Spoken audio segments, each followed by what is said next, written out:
بسم الله الرحمن الرحيم وعلم آدم الأسماء كلها ثم عرضهم على الملائكة فقال أنبئوني بأسماء هؤلاء إن كنتم صادقين.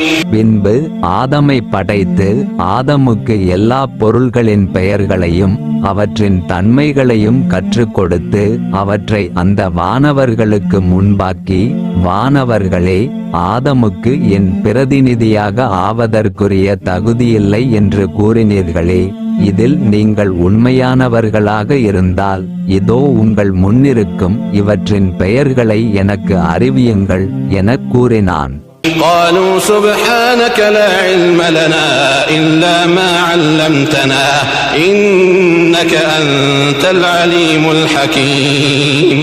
அவ்வாறு அறிவிக்க முடியாமல் அவர்கள் இறைவனை நோக்கி, நீ மிகத் தூய்மையானவன், நீ எங்களுக்கு அறிவித்தவற்றை தவிர வேறொன்றையும் நாங்கள் அறிய மாட்டோம், நிச்சயமாக நீதான் மிக அறிந்தவன், ஞானம் உடையவன் எனக் கூறினார்கள்.